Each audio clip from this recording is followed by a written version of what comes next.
The Little Mermaid. Far out in the ocean, where the water is as blue as the prettiest cornflower and as clear as crystal, it is very, very deep, so deep indeed that no cable could fathom it. Many church steeples, piled one upon another, would not reach from the ground beneath to the surface of the water above. There dwell the Sea King and his subjects. We must not imagine that there is nothing at the bottom of the sea but bare yellow sand. No, indeed, the most singular flowers and plants grow there, the leaves and stems of which are so pliant that the slightest agitation of the water causes them to stir as if they had life. Fishes, both large and small, glide between the branches, as birds fly among the trees here upon land. In the deepest spot of all stands the castle of the Sea King. Its walls are built of coral, and the long Gothic windows are of the clearest amber. The roof is formed of shells that open and close as the water flows over them.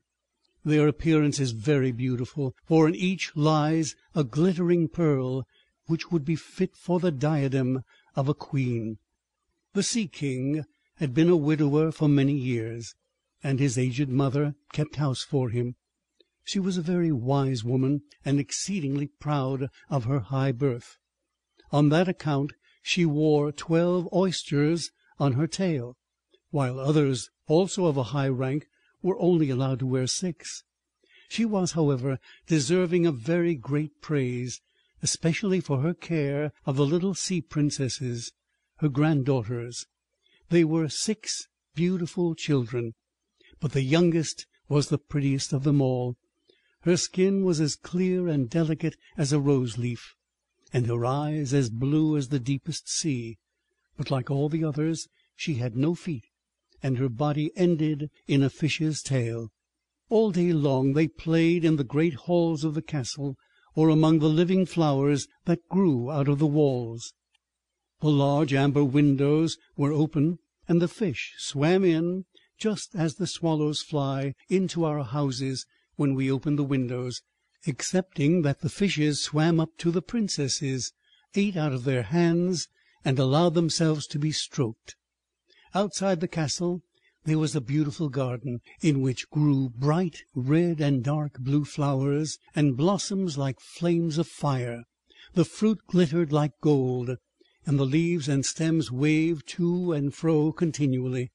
The earth itself was the finest sand, but blue as the flame of burning sulphur.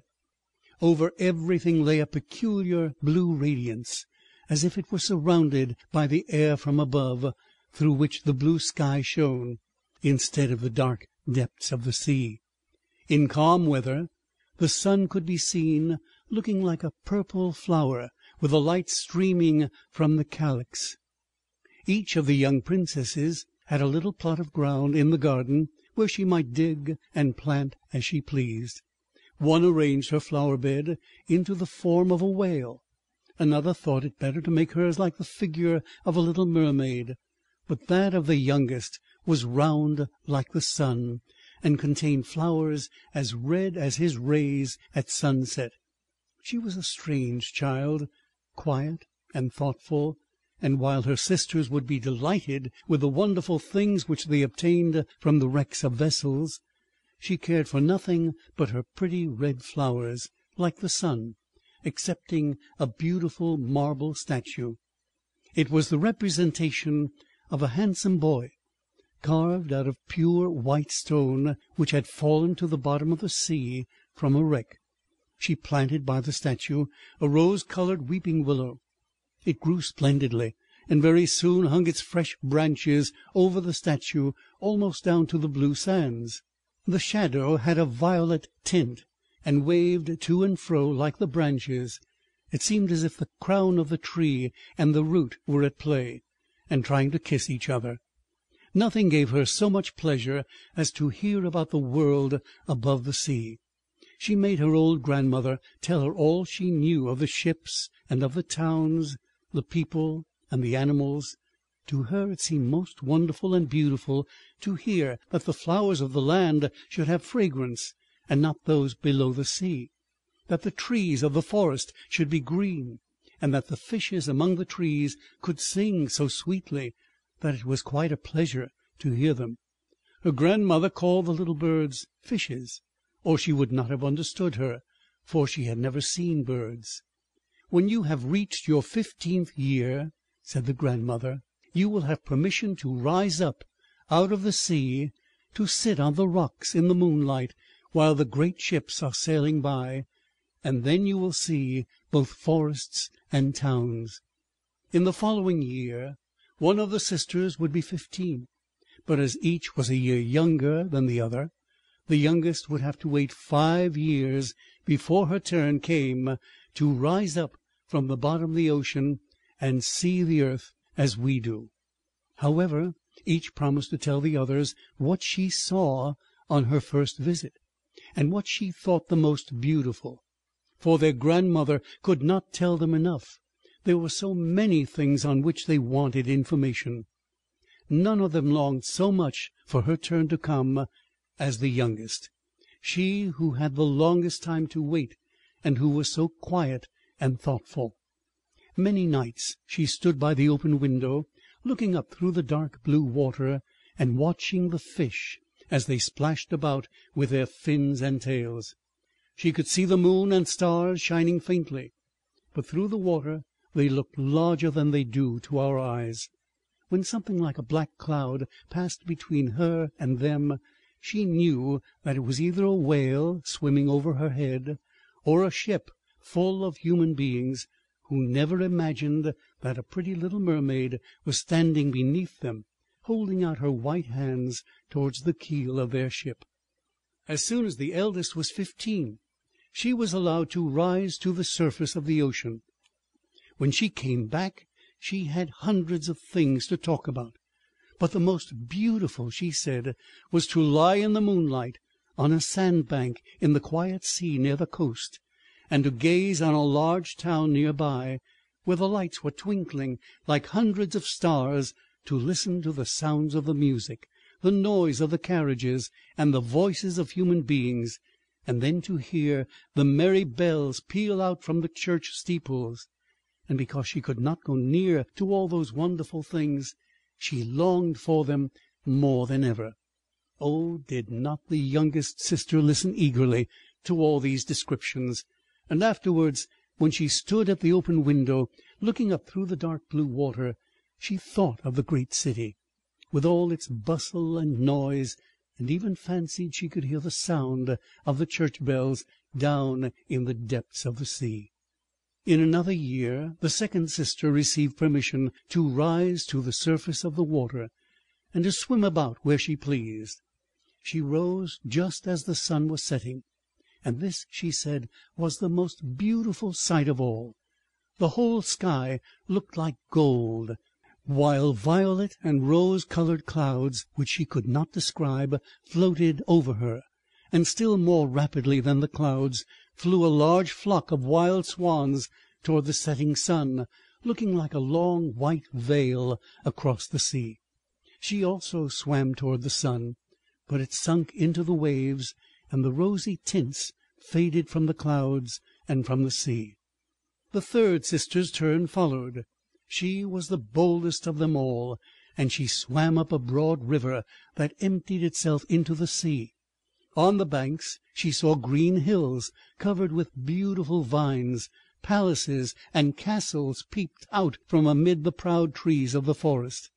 She heard the birds singing, and the rays of the sun were so powerful that she was obliged often to dive down under the water to cool her burning face. In a narrow creek she found a whole troop of little human children, quite naked, and sporting about in the water. She wanted to play with them, but they fled in a great fright. And then a little black animal came to the water. It was a dog, but she did not know that, for she had never before seen one. This animal barked at her so terribly that she became frightened and rushed back to the open sea. But she said she should never forget the beautiful forest, the green hills, and the pretty little children who could swim in the water, although they had not fishes' tails. The fourth sister was more timid. She remained in the midst of the sea, but she said it was quite as beautiful there as nearer the land. She could see for many miles around her, and the sky above looked like a bell of glass. She had seen the ships, but at such a great distance that they looked like seagulls. The dolphins sported in the waves, and the great whales spouted water from their nostrils, till it seemed as if 100 fountains were playing in every direction. The 5th sister's birthday occurred in the winter, so when her turn came, she saw what the others had not seen the first time they went up. The sea looked quite green, and large icebergs were floating about, each like a pearl, she said, but larger and loftier than the churches built by men. They were of the most singular shapes, and glittered like diamonds. She had seated herself upon one of the largest, and let the wind play with her long hair, and she remarked that all the ships sailed by rapidly, and steered as far away as they could from the iceberg, as if they were afraid of it. Towards evening, as the sun went down, dark clouds covered the sky, the thunder rolled, and the lightning flashed, and the red light glowed on the icebergs as they rocked and tossed on the heaving sea. On all the ships the sails were reefed with fear and trembling, while she sat calmly on the floating iceberg, watching the blue lightning as it darted its forked flashes into the sea. When first the sisters had permission to rise to the surface, they were each delighted with the new and beautiful sights they saw. But now, as grown-up girls, they could go when they pleased, and they had become indifferent about it. They wished themselves back again in the water, and after a month had passed, they said it was much more beautiful down below, and pleasanter to be at home. Yet often in the evening hours the 5 sisters would twine their arms round each other and rise to the surface in a row. They had more beautiful voices than any human being could have, and before the approach of a storm, and when they expected a ship would be lost, they swam before the vessel and sang sweetly of the delights to be found in the depths of the sea, and begging the sailors not to fear if they sank to the bottom. But the sailors could not understand the song. They took it for the howling of the storm, and these things were never to be beautiful for them, for if the ship sank, the men were drowned, and their dead bodies alone reached the palace of the Sea-King. When the sisters rose, arm in arm, through the waters in this way, their youngest sister would stand quite alone, looking after them, ready to cry, only that the mermaids have no tears, and therefore they suffer more. "Oh, were I but 15 years old," said she, "I know that I shall love the world up there, and all the people who live in it." At last she reached her 15th year.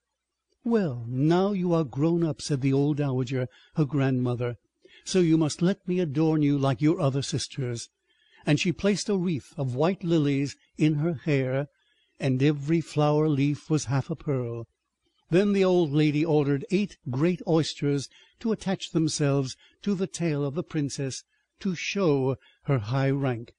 "But they hurt me so," said the little mermaid. "Pride must suffer pain," replied the old lady. Oh, how gladly she would have shaken off all this grandeur and laid aside the heavy wreath. The red flowers in her own garden would have suited her much better, but she could not help herself, so she said farewell, and rose as lightly as a bubble to the surface of the water. The sun had just set as she raised her head above the waves, but the clouds were tinted with crimson and gold, and through the glimmering twilight beamed the evening star in all its beauty. The sea was calm, and the air mild and fresh. A large ship with 3 masts lay becalmed on the water, with only 1 sail set, for not a breeze stiffed, and the sailors sat idle on deck or amongst the rigging.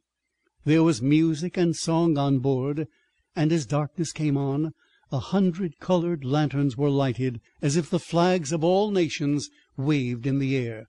The little mermaid swam close to the cabin windows, and now and then, as the waves lifted her up, she could look in through the clear glass window panes and see a number of well-dressed people within. Among them was a young prince, the most beautiful of all, with large black eyes. He was 16 years of age, and his birthday was being kept with much rejoicing. The sailors were dancing on deck, but when the prince came out of the cabin, more than 100 rockets rose in the air, making it as bright as day.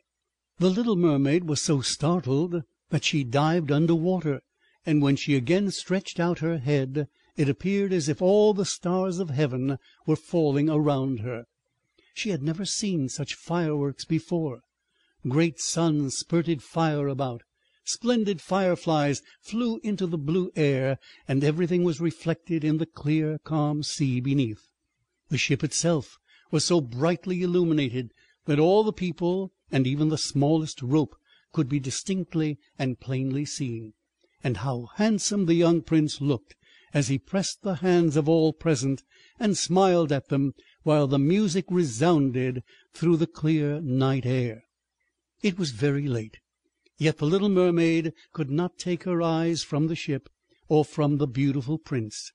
The colored lanterns had been extinguished, no more rockets rose in the air, and the cannon had ceased firing, but the sea became restless, and a moaning, grumbling sound could be heard beneath the waves.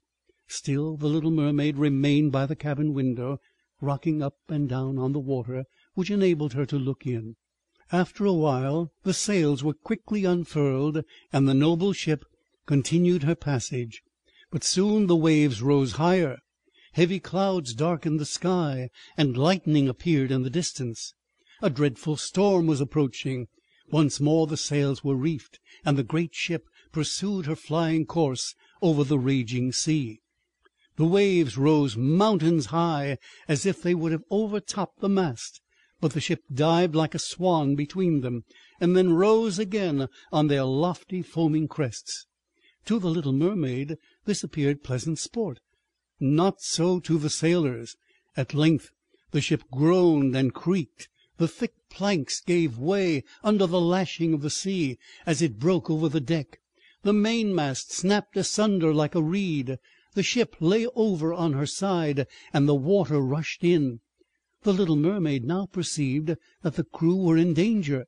Even she herself was obliged to be careful to avoid the beams and planks of the wreck which lay scattered on the water.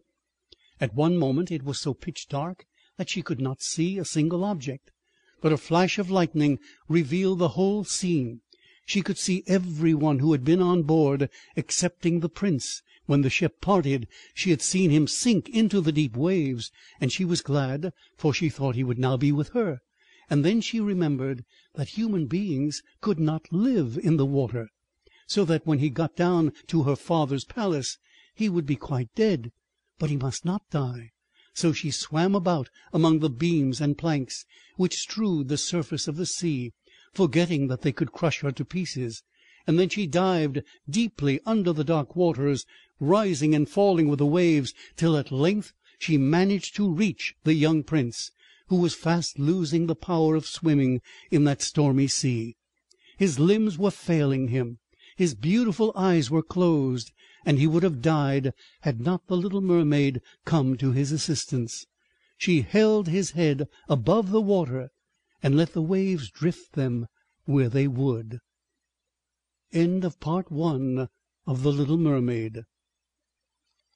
In the morning the storm had ceased, but of the ship not a single fragment could be seen. The sun rose up red and glowing from the water, and its beams brought back the hue of health to the prince's cheeks, but his eyes remained closed. The mermaid kissed his high, smooth forehead and stroked back his wet hair. He seemed to her like the marble statue in her little garden, and she kissed him again and wished that he might live. Presently they came in sight of land. She saw lofty blue mountains on which the white snow rested as if a flock of swans were lying upon them. Near the coast were beautiful green forests, and close by stood a large building, whether a church or convent she could not tell. Orange and citron trees grew in the garden, and before the door stood lofty palms. The sea here formed a little bay. in which the water was quite still, but very deep. So she swam with the handsome prince to the beach, which was covered with fine white sand, and there she laid him in the warm sunshine, taking care to raise his head higher than his body. Then bells sounded in the large white building, and a number of young girls came into the garden. The little mermaid swam out farther from the shore, and placed herself between some high rocks that rose out of the water, and then she covered her head and neck with the foam of the sea, so that her little face might not be seen, and watched to see what would become of the poor prince. She did not wait long before she saw a young girl approach the spot where he lay. She seemed frightened at first, but only for a moment, and then she fetched a number of people, and the mermaid saw that the prince came to life again, and smiled upon those who stood round him. But to her he sent no smile. He knew not that she had saved him, and this made her very unhappy, and when he was led away into the great building, she dived down sorrowfully into the water, and returned to her father's castle. She had always been silent and thoughtful, and now she was more so than ever. Her sisters asked her what she had seen during her first visit to the surface of the water, but she would tell them nothing. Many an evening and morning did she rise to the place where she had left the prince. She saw the fruits in the garden ripen till they were gathered, the snow on the tops of the mountains melt away, but she never saw the prince, and therefore she returned home always more sorrowful than before. It was her only comfort to sit in her own little garden, and fling her arm round the beautiful marble statue which was like the prince. But she gave up tending her flowers, and they grew in wild confusion over the paths, twining their long leaves and stems round the branches of the trees, so that the whole place became dark and gloomy. At length she could bear it no longer, and told one of her sisters all about it.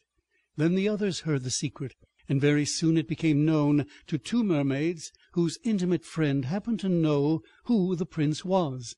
She had also seen the festival on board ship, and she told them where the prince came from, and where his palace stood. "Come, little sister," said the other princesses. Then they entwined their arms, and rose up in a long row to the surface of the water, close by the spot where they knew the prince's palace stood. It was built of bright yellow shining stone, with long flights of marble steps, one of which reached quite down to the sea. Splendid gilded cupolas rose over the roof, and between the pillars that surrounded the whole building stood lifelike statues of marble. Through the clear crystal of the lofty windows could be seen noble rooms, with costly silk curtains and hangings of tapestry, while the walls were covered with beautiful paintings, which were a pleasure to look at. In the centre of the largest saloon a fountain threw its sparkling jets high up into the glass cupolas of the ceiling, through which the sun shone down upon the water and upon the beautiful plants growing round the basin of the fountain. Now that she knew where he lived, she spent many an evening and many a night on the water near the palace.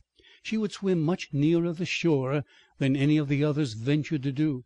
Indeed, once she went quite up the narrow channel under the marble balcony, which threw a broad shadow on the water. Here she would sit and watch the young prince, who thought himself quite alone in the bright moonlight. She saw him many times of an evening, sailing in a pleasant boat, with music playing and flags waving. She peeped out from among the green rushes, and if the wind caught her long silvery white veil, those who saw it believed it to be a swan spreading out its wings. On many a night, too, when the fishermen with their torches were out at sea, she heard them relate so many good things about the doings of the young prince, that she was glad she had saved his life when he had been tossed about half dead on the waves. And she remembered that his head had rested on her bosom, and how heartily she had kissed him. But he knew nothing of all this, and could not even dream of her. She grew more and more fond of human beings, and wished more and more to be able to wander about with those whose worlds seemed to be so much larger than her own. They could fly over the sea in ships, and mount the high hills which were far above the clouds. And the lands they possessed, their woods and their fields, stretched far away beyond the reach of her sight. There was so much that she wished to know, and her sisters were unable to answer all of her questions. Then she applied to her old grandmother, who knew all about the upper world, which she very rightly called the lands above the sea. "If human beings are not drowned," asked the little mermaid, "can they live forever? Do they never die as we do here in the sea?" "Yes," replied the old lady, "they must also die, and their term of life is even shorter than ours. We sometimes live to 300 years, but when we cease to exist here, we only become the foam on the surface of the water, and we have not even a grave down here of those we love. We have not immortal souls. We shall never live again. But, like the green seaweed, when once it has been cut off, we can never flourish more. Human beings, on the contrary, have a soul which lives forever, lives after the body has been turned to dust. It rises up through the clear, pure air beyond the glittering stars. As we rise out of the water and behold all the land of the earth, so do they rise to unknown and glorious regions which we shall never see." "Why have not we an immortal soul?" asked the little mermaid mournfully. "I would gladly give all the hundreds of years that I have to live, to be a human being only for one day, and to have the hope of knowing the happiness of that glorious world above the stars." "You must not think of that," said the old woman. "We feel ourselves to be much happier and much better off than human beings." "So I shall die," said the little mermaid, "and as the foam of the sea I shall be driven about, never again to hear the music of the waves, or to see the pretty flowers, nor the red sun. Is there anything I can do to win an immortal soul?" "No," said the old woman, "unless a man were to love you so much that you were more to him than his father or mother, and if all his thoughts and all his love were fixed upon you, and the priest placed his right hand in yours, and he promised to be true to you here and hereafter, then his soul would glide into your body, and you would obtain a share in the future happiness of mankind. He would give a soul to you, and retain his own as well. But this can never happen. Your fish's tail, which amongst us is considered so beautiful, is thought on earth to be quite ugly. They do not know any better, and they think it is necessary to have two stout props, which they call legs, in order to be handsome." Then the little mermaid sighed, and looked sorrowfully at her fish's tail. "Let us be happy," said the old lady, "and dart and spring about during the 300 years that we have to live, which is really quite long enough. After that we can rest ourselves all the better. This evening we are going to have a court ball." It was one of those splendid sights which we can never see on earth. The walls and the ceiling of the large ballroom were of thick but transparent crystal. Many hundreds of colossal shells, some of a deep red, others of a grass green, stood on each side in rows, with blue fire in them, which lighted up the whole saloon and shone through the walls, so that the sea was also illuminated. Innumerable fishes, great and small, swam past the crystal walls. On some of them the scales glowed with a purple brilliancy, and on others they shone like silver and gold. Through the halls flowed a broad stream, and in it danced the mermen and the mermaids to the music of their own sweet singing. No one on earth has such a lovely voice as theirs. The little mermaid sang more sweetly than them all. The whole court applauded her with hands and tails, and for a moment her heart felt quite gay, for she knew she had the loveliest voice of any on earth or in the sea. But she soon thought again of the world above her, for she could not forget the charming prince, nor her sorrow that she had not an immortal soul like his. Therefore she crept away silently out of her father's palace, and while everything within was gladness and song, she sat in her own little garden, sorrowful and alone. Then she heard the bugle sounding through the water, and thought, "He is certainly sailing above, he on whom my wishes depend, and in whose hands I should like to place the happiness of my life. I will venture all for him, and to win an immortal soul. While my sisters are dancing in my father's palace, I will go to the sea witch, of whom I have always been so much afraid, but she can give me counsel and help." And then the little mermaid went out from her garden, and took the road to the foaming whirlpools, behind which the sorceress lived. She had never been that way before. Neither flowers nor grass grew there. Nothing but bare, grey, sandy ground stretched out to the whirlpool, where the water, like foaming mill-wheels, whirled round and everything that it seized, and cast it into the fathomless deep. Through the midst of these crushing whirlpools the little mermaid was obliged to pass, to reach the dominions of the sea witch. And also for a long distance the only road lay right across a quantity of warm, bubbling mire, called by the witch her turf moor. Beyond this stood her house, in the centre of a strange forest, in which all the trees and flowers were polypi, half animal and half plants. They looked like serpents, with 100 heads growing out of the ground. The branches were long, slimy arms, with fingers like flexible worms, moving limb after limb from the root to the top. All that could be reached in the sea they seized upon and held fast, so that it never escaped from their clutches. The little mermaid was so alarmed at what she saw that she stood still, and her heart beat with fear, and she was very nearly turning back. But she thought of the prince, and of the human soul for which she longed, and her courage returned. She fastened her long flowing hair round her head, so that the polypi might not seize hold of it.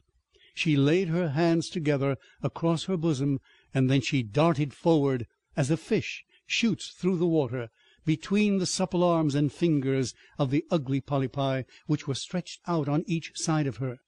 She saw that each held in its grasp something it had seized with its numerous little arms, as if they were iron bands. The white skeletons of human beings who had perished at sea, and had sunk down into the deep waters. Skeletons of land animals, oars, rudders, chests of ships were lying tightly grasped by their clinging arms.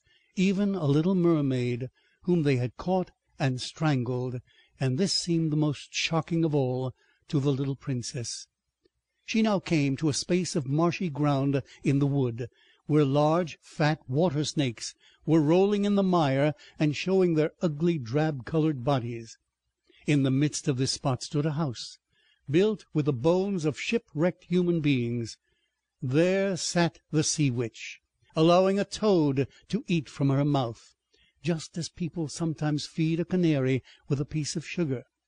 She called the ugly water snakes her little chickens, and allowed them to crawl all over her bosom. "I know what you want," said the sea witch. "It is very stupid of you, but you shall have your way, and it will bring you sorrow, my pretty princess. You want to get rid of your fish's tail, and to have 2 supports instead of it, like human beings on earth, so that the young prince may fall in love with you, and that you may have an immortal soul." And then the witch laughed so loud and disgustingly that the toad and the snakes fell to the ground and lay there wriggling about. "You are but just in time," said the witch, "for after sunrise tomorrow I should not be able to help you till the end of another year. I will prepare a draught for you, with which you must swim to land tomorrow before sunrise, and sit down on the shore and drink it. Your tail will then disappear and shrink up into what mankind calls legs, and you will feel great pain, as if a sword were passing through you. But all who see you will say that you are the prettiest little human being they ever saw. You will still have the same floating gracefulness of movement, and no dancer will ever tread so lightly. But at every step you take, it will feel as if you were treading upon sharp knives, and that the blood must flow. If you will bear all this, I will help you." "Yes, I will," said the little princess in a trembling voice, as she thought of the Prince and the immortal soul. "But think again," said the witch, "for when once your shape has become like a human being, you can no more be a mermaid. You will never return through the water to your sisters or to your father's palace again. And if you do not win the love of the Prince, so that he is willing to forget his father and mother for your sake, and to love you with his whole soul, and allow the priest to join your hands that you may be man and wife, then you will never have an immortal soul. The first morning after he marries another, your heart will break, and you will become foam on the crest of the waves." "I will do it," said the little mermaid, and she became pale as death. "But I must be paid also," said the witch, "and it is not a trifle that I ask. You have the sweetest voice of any who dwell here in the depths of the sea, and you believe that you will be able to charm the Prince with it also. But this voice you must give to me. The best thing you possess will I have for the price of my draught. My own blood must be mixed with it, that it may be as sharp as a two-edged sword." "But if you take away my voice," said the little mermaid, "what is left for me?" "Your beautiful form, your graceful walk, and your expressive eyes. Surely with these you can enchain a man's heart. Well, have you lost your courage? Put out your little tongue, that I may cut it off as my payment. Then you shall have the powerful draught." "It shall be," said the little mermaid. Then the witch placed her cauldron on the fire to prepare the magic draught. "Cleanliness is a good thing," said she, scouring the vessels with snakes, which she had tied together in a large knot, and then she pricked herself in the breast, and let the black blood drop into it. The steam that rose formed itself into such horrible shapes that no one could look at them without fear. Every moment the witch threw something else into the vessel, and when it began to boil, the sound was like the weeping of a crocodile. When at last the magic draught was ready, it looked like the clearest water. "There it is for you," said the witch. Then she cut off the mermaid's tongue, so that she became dumb, and would never again speak or sing. "If the polypi should seize hold of you as you return through the wood," said the witch, "throw over them a few drops of the potion, and their fingers will be torn into 1,000 pieces." But the little mermaid had no occasion to do this, for the polypi sprang back in terror when they caught sight of the glittering draught, which shone in her hand like a twinkling star. And so she passed quickly through the wood and the marsh, and between the rushing whirlpools. She saw that in her father's palace the torches in the ballroom were extinguished, and all within asleep. But she did not venture to go into them, for now she was dumb, and going to leave them forever. She felt as if her heart would break. She stole into the garden, took a flower from the flower-beds of each of her sisters, kissed her hand 1,000 times towards the palace, and then rose up through the dark blue waters. The sun had not risen when she came into sight of the Prince's palace, and approached the beautiful marble steps, but the moon shone clear and bright. Then the little mermaid drank the magic draught, and it seemed as if a two-edged sword went through her delicate body. She fell into a swoon, and lay like one dead.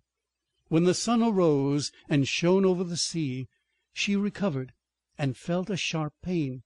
But just before her stood the handsome young Prince. He fixed his coal-black eyes upon her so earnestly that she cast down her own, and then became aware that her fish's tail was gone, and that she had as pretty a pair of white legs and tiny feet as any little maiden could have. But she had no clothes, so she wrapped herself in her long thick hair. The Prince asked her who she was, and where she came from, and she looked at him mildly and sorrowfully with her deep blue eyes, but she could not speak. Every step she took was as the witch had said it would be. She felt as if treading upon the points of needles or sharp knives, but she bore it willingly, and stepped as lightly by the Prince's side as a soap-bubble, so that he and all who saw her wondered at her graceful swaying movements. She was very soon arrayed in costly robes of silk and muslin, and was the most beautiful creature in the palace, but she was dumb, and could neither speak nor sing. Beautiful female slaves, dressed in silk and gold, stepped forward and sang before the prince and his royal parents. One sang better than all the others, and the prince clapped his hands and smiled at her. This was a great sorrow to the little mermaid. She knew how much more sweetly she herself could sing once, and she thought, "Oh, if he could only know that I have given away my voice forever to be with him." The slaves next performed some pretty fairy-like dances to the sound of beautiful music. Then the little mermaid raised her lovely white arms, stood on the tips of her toes, and glided over the floor, and danced as no one yet had been able to dance. At each movement her beauty became more revealed, and her expressive eyes appealed more directly to the heart than the songs of the slaves. Every one was enchanted, especially the prince, who called her his little foundling, and she danced again quite readily to please him, though each time her foot touched the floor it seemed as if she trod on sharp knives. The prince said she should remain with him always, and she received permission to sleep at his door on a velvet cushion. He had a page's dress made for her, that she might accompany him on horseback. They rode together through the sweet-scented woods, where the green boughs touched their shoulders, and the little birds sang among the fresh leaves. She climbed with the prince to the tops of high mountains, and although her tender feet bled so that even her steps were marked, she only laughed and followed him till they could see the clouds beneath them, looking like a flock of birds travelling to distant lands. While at the prince's palace, and when all the household were asleep, she would go and sit on the broad marble steps, for it eased her burning feet to bathe them in the cold sea-water, and then she thought of all those below in the deep. Once during the night her sisters came up arm in arm, singing sorrowfully as they floated on the water. She beckoned to them, and then they recognized her, and told her how she had grieved them. After that they came to the same place every night, and once she saw in the distance her old grandmother, who had not been to the surface of the sea for many years, and the old sea-king, her father, with his crown on his head. They stretched out their hands towards her, but they did not venture so near the land as her sisters did. As the days passed, she loved the prince more fondly, and he loved her as he would love a little child, but it never came into his head to make her his wife yet. Unless he married her, she could not receive an immortal soul, and on the morning after his marriage with another, she would dissolve into the foam of the sea. "Do you not love me the best of them all?" the eyes of the little mermaid seemed to say, when he took her in his arms and kissed her fair forehead. "Yes, you are dear to me," said the prince, "for you have the best heart, and you are the most devoted to me. You are like a young maiden whom I once saw, but whom I shall never meet again. I was in a ship that was wrecked, and the waves cast me ashore near a holy temple where several young maidens performed the service.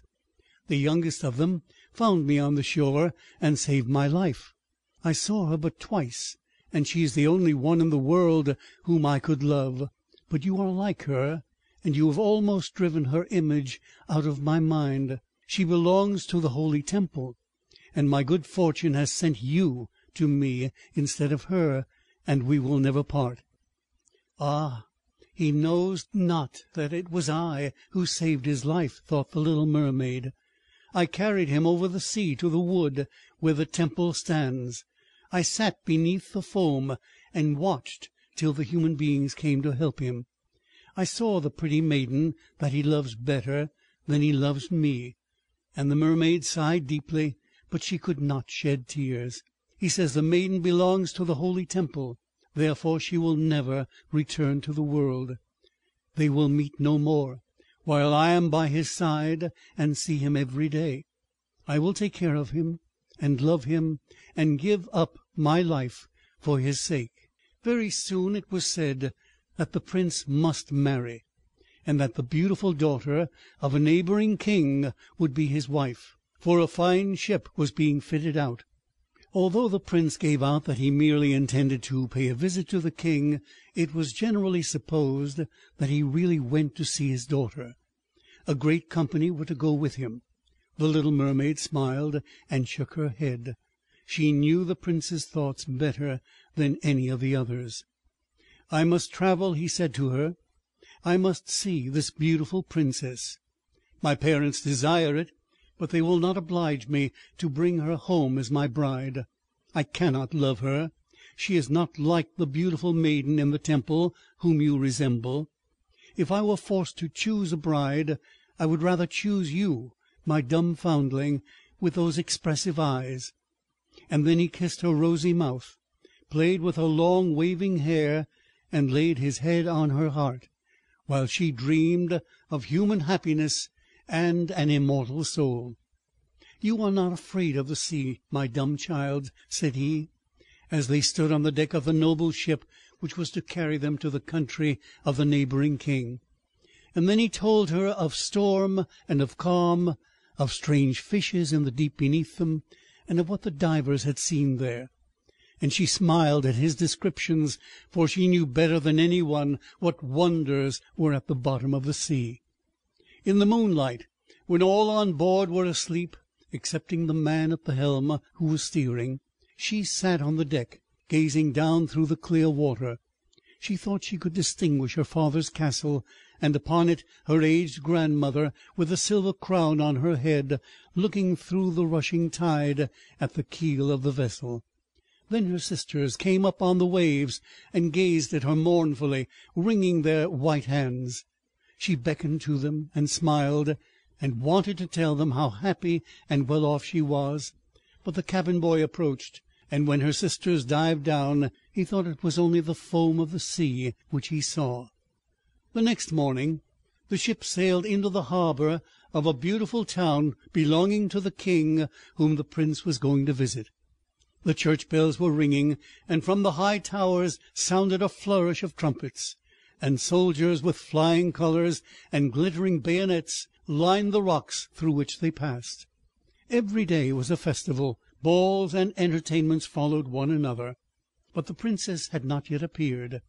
People said that she was being brought up and educated in a religious house, where she was learning every royal virtue. At last she came. Then the little mermaid, who was very anxious to see whether she really was beautiful, was obliged to acknowledge that she had never seen a more perfect vision of beauty.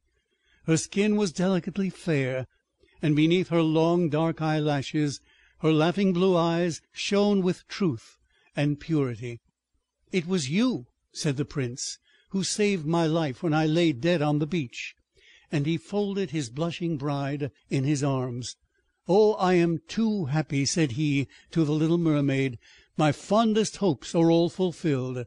You will rejoice at my happiness, for your devotion to me is great and sincere." The little mermaid kissed his hand, and felt as if her heart were already broken.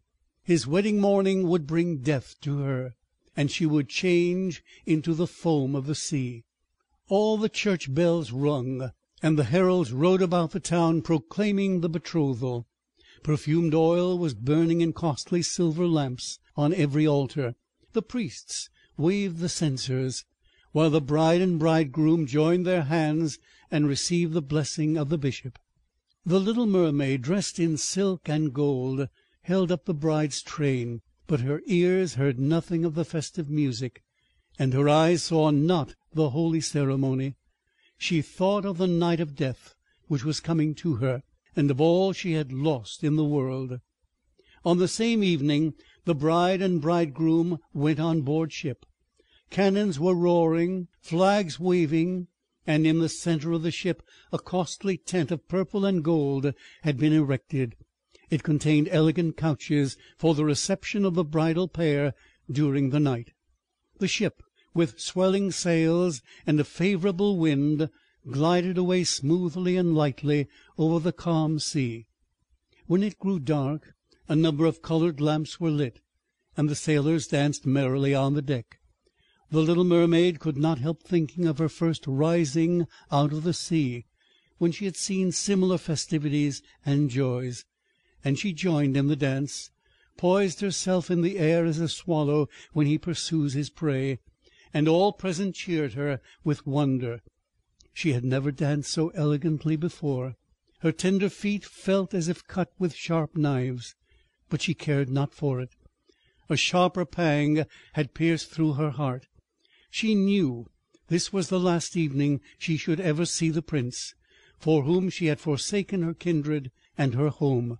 She had given up her beautiful voice, and suffered unheard of pain daily for him, while he knew nothing of it. This was the last evening that she would breathe the same air with him, or gaze on the starry sky and the deep sea. An eternal night, without a thought or a dream, awaited her. She had no soul, and now she could never win one. All was joy and gaiety on board ship till long after midnight.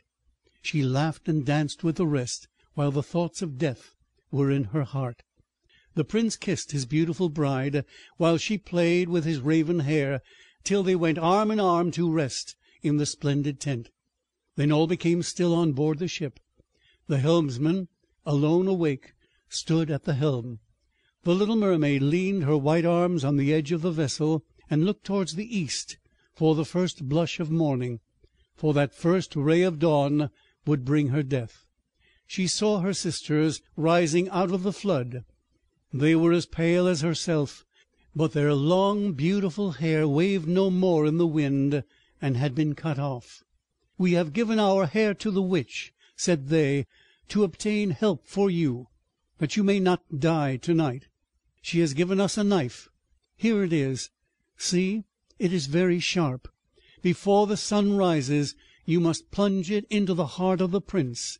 When the warm blood falls upon your feet, they will grow together again and form into a fish's tail, and you will be once more a mermaid, and return to us to live out your 300 years before you die, and change into the salt sea foam.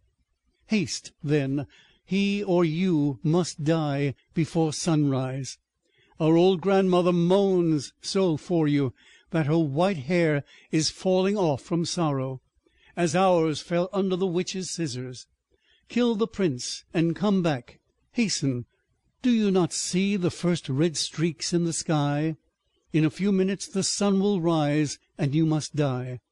And then they sighed deeply and mournfully, and sank down beneath the waves. The little mermaid drew back the crimson curtain of the tent, and beheld the fair bride with her head resting on the prince's breast. She bent down and kissed his fair brow, then looked at the sky, on which the rosy dawn grew brighter and brighter, and then she glanced at the sharp knife, and again fixed her eyes on the prince, who whispered the name of his bride in his dreams. She was in his thoughts, and the knife trembled in the hand of the little mermaid, and then she flung it far away from her into the waves. The water turned red where it fell, and the drops that spurted up looked like blood. She cast one more lingering, half-fainting glance at the prince, and then threw herself from the ship into the sea, and thought her body was dissolving into foam. The sun rose above the waves, and his warm rays fell on the cold foam of the little mermaid, who did not feel as if she were dying. She saw the bright sun, and all around her floated hundreds of transparent, beautiful beings. She could see through them the white sails of the ship, and the red clouds in the sky. Their speech was melodious, but too ethereal to be heard by mortal ears, as they were also unseen by mortal eyes. The little mermaid perceived that she had a body like theirs, and that she continued to rise higher and higher out of the foam. "Where am I?" asked she, and her voice sounded ethereal, as the voice of those who were with her. No earthly music could imitate it. "Among the daughters of the air," answered one of them. "A mermaid has not an immortal soul, nor can she obtain one unless she wins the love of a human being. On the power of another hangs her eternal destiny. But the daughters of the air, although they do not possess an immortal soul, can by their good deeds procure one for themselves. We fly to warm countries, and cool the sultry air that destroys mankind with the pestilence. We carry the perfume of the flowers to spread health and restoration.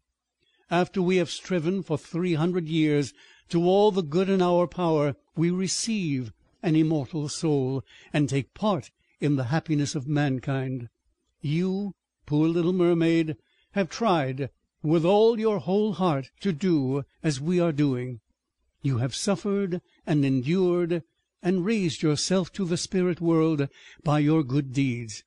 And now, by striving for 300 years in the same way, you may obtain an immortal soul." The little mermaid lifted her glorified eyes towards the sun, and felt them for the first time filling with tears. On the ship in which she had left the prince there were life and noise. She saw him and his beautiful bride searching for her. Sorrowfully they gazed at the pearly foam, as if they knew she had thrown herself into the waves. Unseen, she kissed the forehead of her bride and fanned the prince, and then mounted with the other children of the air to a rosy cloud that floated through the ether. "After 300 years, thus shall we float into the kingdom of heaven," said she. "And we may even get there sooner," whispered one of her companions. "Unseen, we can enter the houses of men, where there are children, and for every day on which we find a good child, who is the joy of his parents and deserves their love, our time of probation is shortened. The child does not know, when we fly through the room, that we smile with joy at his good conduct, for we can count 1 year less of our 300 years. But when we see a naughty or a wicked child, we shed